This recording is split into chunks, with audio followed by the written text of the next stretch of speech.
Sabi nila, siguro santol yung puno.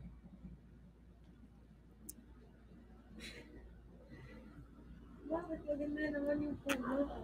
Oo, ang ganda talaga ng puno naman. Kaya siguro natanong niya kasi gusto niya yung puno.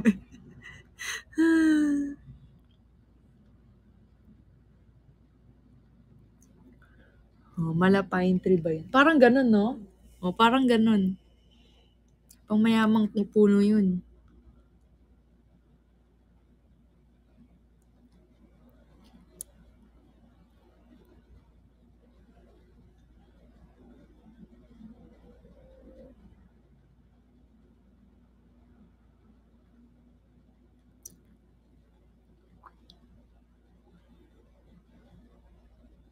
Magkano daw yung bahay?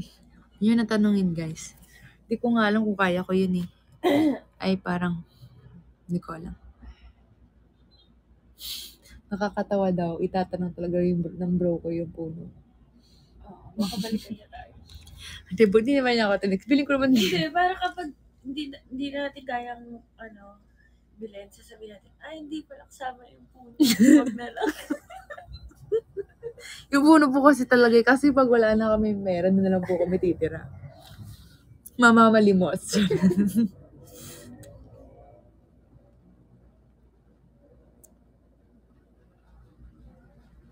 Hindi, mahal po yung puno kasi sa Rockwell eh.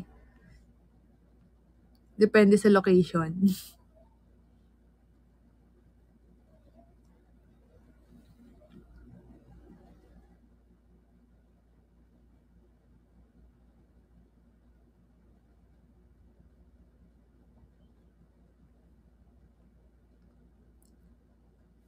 Puno. Wala akong picture. Nasa dito sa phone ko. Di nyo makikita.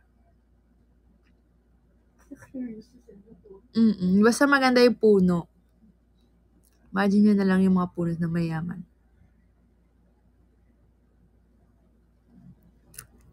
Oh, Nanay Tere, thank you po. Sana nga pag namumuna ng ginto yun.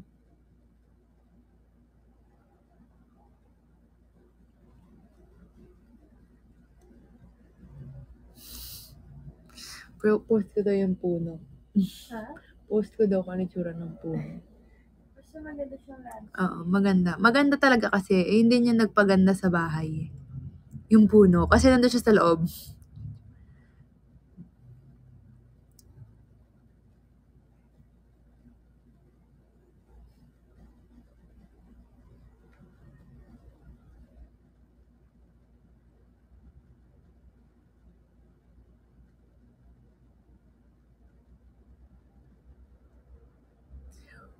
Ano yun yung tsura?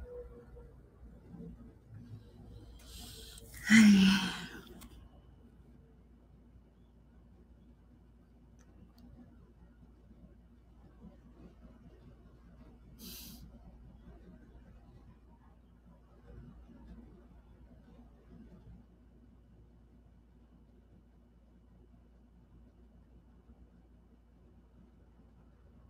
Opo, talent niya magpatawa.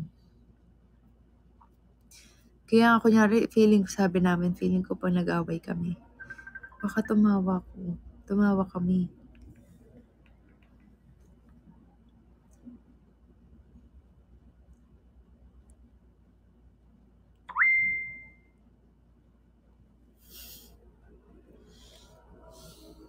Bakit?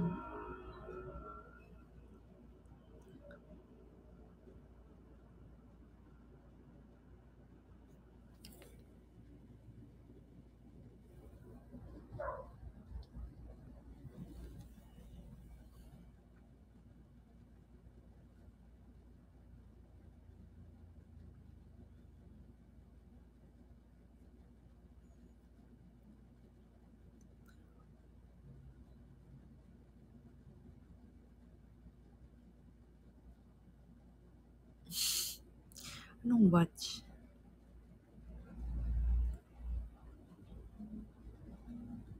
Ano yung dolphin? Bakit Hello? Hello? Ay, bakit? Thank you, Maria Janet.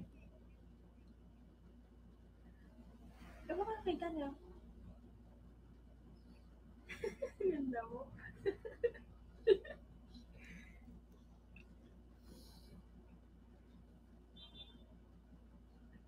Oo. Hindi.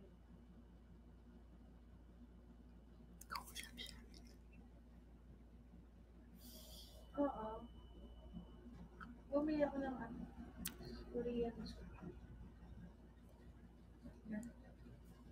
Uy, yan, tingnan natin kung ilan na tayo.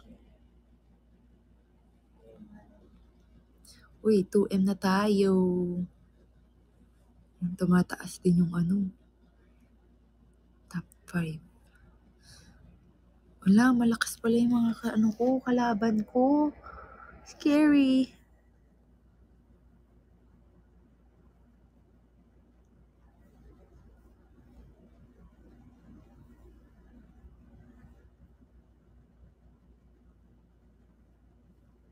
Guys, laban natin to.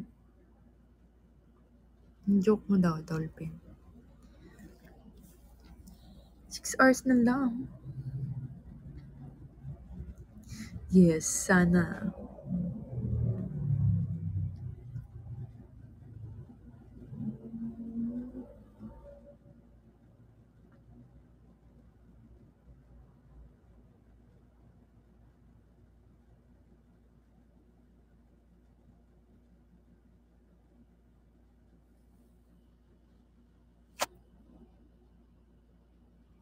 Yeah, kaya nga eh. Mamaya sila bubongga. Kaya, kung ano lang maabutan. Sad, char. Kaya naman, magbaksak na kayo ng dabads 1, 2, 3, 4. Let's go!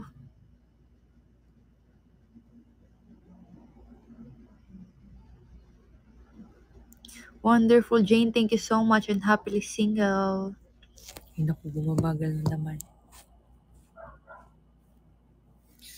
Paano?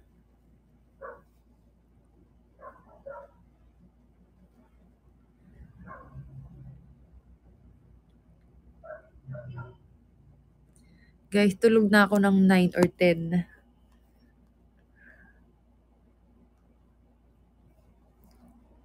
Wala bag.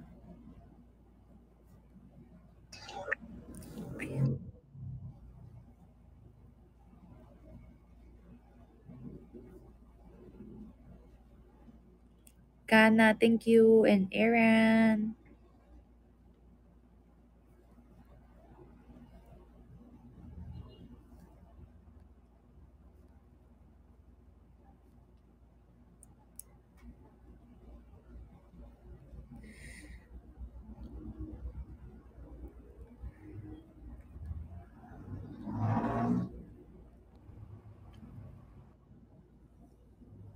Ako hindi ko po kaya magpuyat.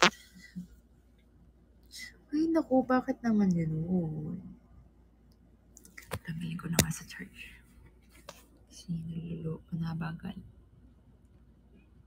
Di ba? Bumabagal.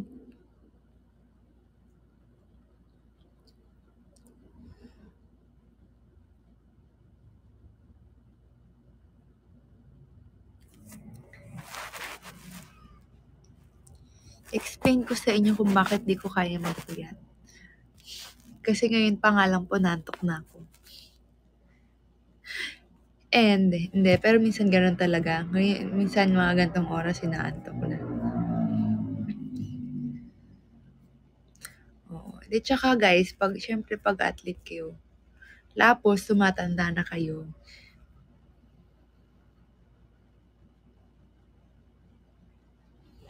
Okay. Tapos pag tumatanda na kayo, syempre medyo mabagal na yung recovery nyo. Tapos, ano pa ba? Syempre, yung mga buto-buto nyo, medyo, ayan, na tayo, hindi na kasi lakas ng buto nyo dati. Ayan, so pag nagpupuyat-puyat ka, tapos nag-training ka ng maaga, tapos athlete ka, edi injury ang aabutin mo. Diba?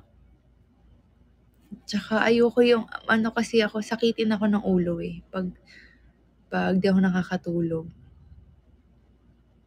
Sumasakit ulo ko.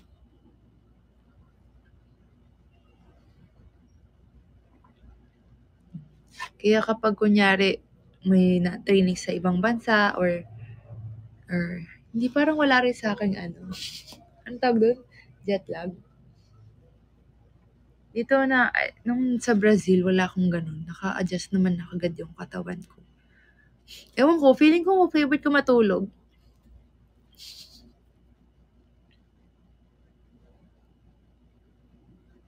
Yun, tayo nagtatanong lang, buti daw nakakatulog daw ako ng maingay. Ay naku guys, kung alam nyo lang, nung una, sabi ko agad sa kanya, paano kayo nakakatulog? Kasi sobrang ingay. Pero nasanay na ako. Pag gabi naman, wala na siya. Pag gabi, wala na. Minsan lang kapag may bumbero di yun, umiingay.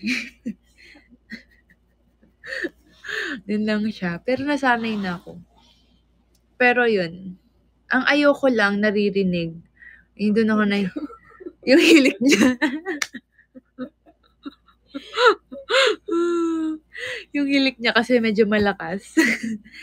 Hindi, ang di ko kayang marinig yung ulan. Yung tunog ng ulan. Tatakot ako. Yun. Diba? Ganyan talaga sa nabotas.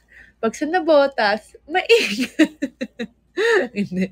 Yabang? Hindi. Hindi, pag gabi, wala. Yun na yun, maririnig. Hindi, sarap daw ang sarap daw ng sa tenga ng ulan. Nasasarapan yan sa tunog ng ulan.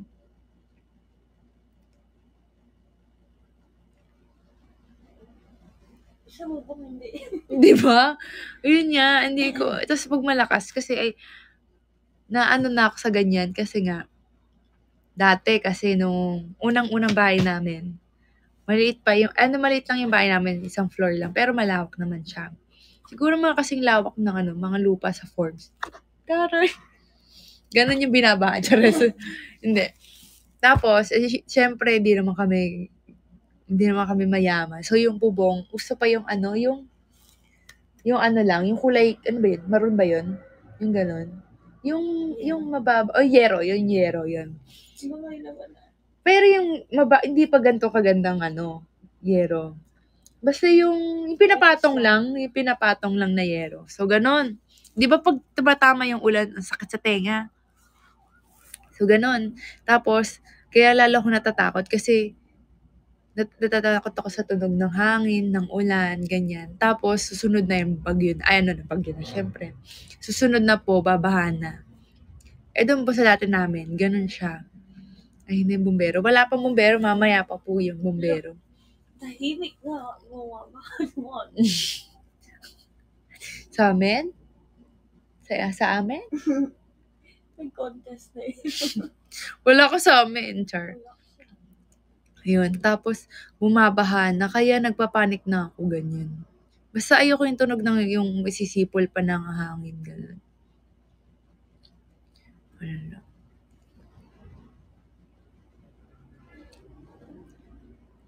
Oo. Tapos maririnig mo pa yung angat ng ng yero, gano'n. Buti na lang kapag pag bumabagyo sa amin or babaha, umaga, hindi gabi. Hirap na hirap kami Tinanong niya, so, kasi sa amin dati, pag bumabaha, umaabot siya ng buwan. So, sabi niya, ano nangyari sa mga gamit niyo? Sabi ko, di yun lumulutang. Kasi ganun, kasi hanggang dibdib po siya, ganun. Kaya, dati, lang kami, palipat-lipat kami, ganyan. Wala kaming permanent, may bahay po talaga namin yun. Pero ngayon nga, hindi na namin tinirhan kasi nga, bumaba siya. Last, parang 3 beses yun nangyari. Sobrang tagal. Tapos yung last na, sobrang umabot ng 3 buwan bago umupa yung yung baha. Hindi na naulan na, pero baha pa rin. Kasi malapit kami sa dagat eh. Sa Boracay. Char! Yes. Kaya bahay talaga yung una kong gustong ipagawa. Kasi para, lalo ngayon mag-retire, tapos may mga dogs na, para relax lang na sila.